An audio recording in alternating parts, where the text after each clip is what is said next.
ஹே hi மக்களே! Hello welcome back. நாம இன்னைக்கு எத பத்தி பேச போறோம்னா, மிகப்பெரிய மாநாடு. தமிழ்நாட்டிலே மிகப்பெரிய மாநாடு. சிறுத்தைகள பார்த்தீங்கன்னா, எவ்வளோ சிறுத்தைகள் இதுதான் தான் என்னோட பலம். நம்மளோட சிறுத்தைகள், குட்டிகள் பார்த்தீங்கன்னா, சிறுத்தை குட்டிகள என்ன பண்ணோம் பார்த்தீங்கள்ல நேத்து மாநாடுல. திரும்ப அவர் என்ன சொல்லியிருக்காரு?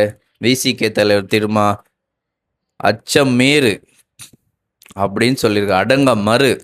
அதுதான் அடங்க மறுக்காம, அச்சு மீறாம சிறுத்தைகளெல்லாம் உங்க மேலே பாய ஆரம்பிச்சுட்டாங்க. கொஞ்ச நேரம் என்னா பெரிய மாநாடா இருந்தாலும் ஒரு 2 நிமிஷம், அதாவது 100 செகண்ட் கூட அவரால பேச முடியல அந்த மாநாட்ல. அப்படியே அத்துமீறிட்டாங்க. சிறுத்தைகள பாய்ஞ்சிட்டாங்க. மூச்சு திணறல் கூட அவரால ஒரு நின்னு ஒரு உட்கார்ந்து ஒரு 5 நிமிஷம் மூச்சு விட முடியல. அந்த அளவுக்கு சிறுத்தை குட்டிகள் அத்துமீறிட்டாங்க. அடங்க மறுத்துட்டாங்க. நீங்க தானே சார் சொல்லிக் குடுத்தீங்க.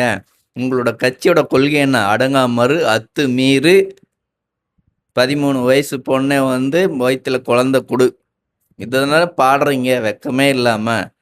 அ விசிகேக்கு அவர் பொழப்ப ஓட்டணும்னா, இந்த மாரி மாநாட நடத்தி தான் ஆவணும். ஏன்னா, ஆதவ் அர்ஜுனா ஆல்ரெடி சொல்லியிருக்காரு, "நெறைய சிறுத்தைகள்லாம் வந்துட்டாங்க நம்ம பக்கம் ஆல்ரெடி" அப்படின்னு. எங்க பக்கம்லாம் உங்க பக்கம்லாம் சிறுத்தைகள்லாம் இல்ல. எங்க பக்கம் தான் இருக்காங்க இன்னுமே அப்படின்னு காட்டுறதுக்காக தான் இந்த மாநாடு. இந்த மாநாட்டுல பார்த்தீங்கன்னா, எத்தன பேர் செத்தாங்கன்னு தெர்ல. எத்தன பேர் நாசமா போனாங்கன்னு தெர்ல.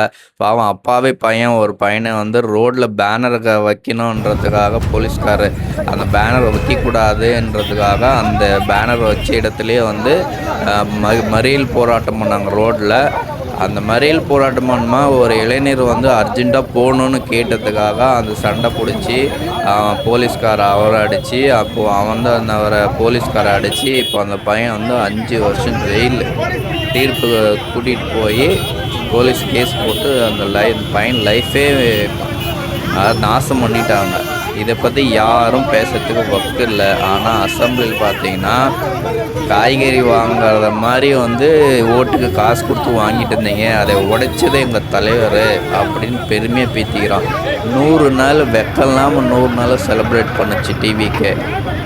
மனசாட்சி தொட்டு சொல்லுங்க. 100 நாள் எதனா மாற்றம் வந்திருக்கான்னா, ஒரு மாற்றமும் இல்ல. ஒண்ணுமே இல்ல. நாசமா போச்சு இந்த டிவிகே அரசு. 5 வருஷத்துக்கு இப்படியே தான் அசெம்பிளில பேசுவாங்க. ராவணா மோகன் டான்ஸு ரீல்ஸ் போடுவாங்க. இந்த பக்கம் விசிகே ஃப அதான் எப்படி டிஎம்கேல விசிகே ஆடுனாங்களோ அந்த அளவுக்கு இப்போ ஆடுறாங்க. கிறிஸ்தவ மதமும் விசிகே தான் தலை கொட்டி பறக்குது இங்கே தமிழ்நாட்டில்.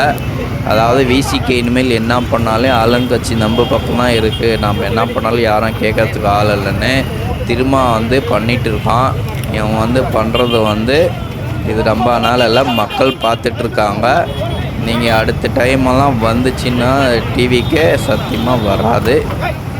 ஸோ மக்களே, இந்த வீடியோ பிடிச்சிச்சின்னா ஒரு லைக் பண்ணுங்கள், சப்ஸ்கிரைப் பண்ணுங்கள். இந்த விசிகே திரும்ப பற்றி பார்த்திங்கன்னா, மாநாடு நடத்தும் போது ஒரு இளைஞர் பாதிக்கப்பட்டிருக்காரு. அவர் போலீஸ்கார அடித்து நான் அர்ஜென்ட்டாக போகணும் அப்படின்னு சொன்னதுனால அங்கே இருக்கிற விசிகே தொண்டர்கள்லாம் பிரச்சனை பண்ணி போலீஸ்கார் பிடிச்சிட்டு போய் அடித்து அந்த பையனுக்கு 5 வருஷம் ஜெயில் தண்டனை கொடுத்துருக்காங்க. இதை பற்றி